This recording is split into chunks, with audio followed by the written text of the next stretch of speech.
Bukas ho yan.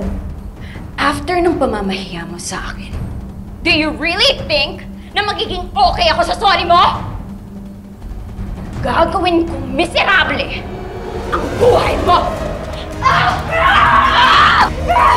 Yung mahirap kasi sa mga professional cleaners, nakakalimutan nila na dapat matayin ka! Alam mo kung sino ka?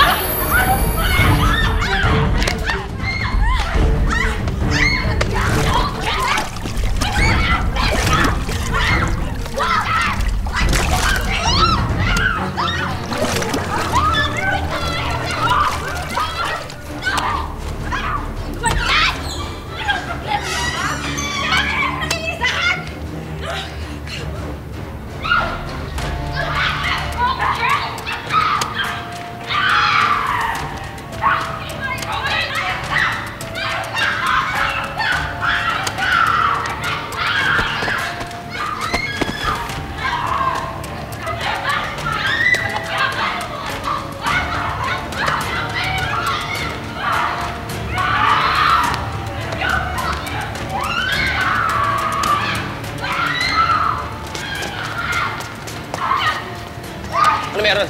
Yung kapatid mo na ikipag-away. Uy! Tama na! Tama na! Tama na! Tama na!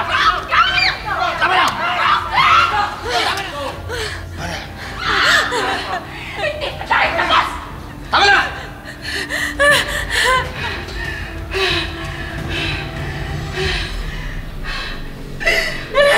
Teresa, na may ibang fling.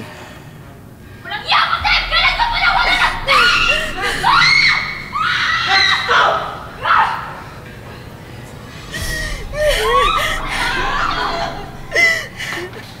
Anong kaguluhan ito?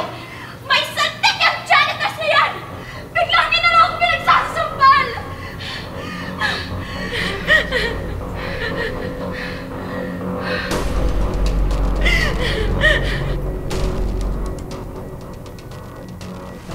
Crisanto! Sino yan? Crisanto! Sino yan?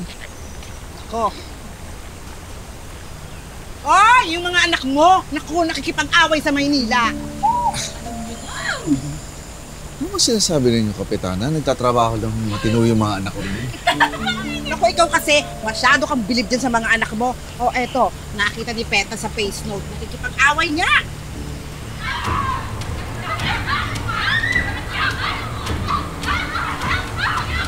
Santo? Bakit? Ano yan? Ano yan? Meron? Nandito sila. Ha? Ano yan? Bakit nakikipag-away si Amira? Nakikipag-away? Saan? Uy, ano pa? Eh di, lumabas yung totoong kulay, yung pagiging mangkukulam. Di pa rin makamove on, Kapitana. Eh, iba ka siya yung inaway, dinidepensahan niya lang yung sarili niya. Hindi rin kayo sure. Nay, ano bang sabi ng doktor? Kailan ba ako pwedeng bumiyahe papuntang Maynila? Oy. Santo, kalma ka lang. Baka mawakwak yung mga tae mo. O nga naman, Crisanto. Kasama naman si Rose at si Alex ni Amira sa Maynila. Hindi nila pababayaan yun. Diyos ko po, gabayan niyo po yung aking mga apo. Ilayo niyo sila sa kapahamakan. Kung ilayo sa kapahamakan, malamang yung mga batang yan ang pasimuno sa away. Malamang. Bakit ba naman nakipag-away ang batang yan? Hindi naman pala away yung si Amira eh. Nga sinasabi ko na kay Santo, wag na wag mong gagawin yan. Luluwas ka ng Maynila. Ha? Ganyan-ganyan nangyari sa tatay ko. Bagong opera. Tapos ay nako, mahirap dyan yung binat. Diyan ka lang. Kalma ka lang. Kaya nila yun. Baka katastas-tastas yan.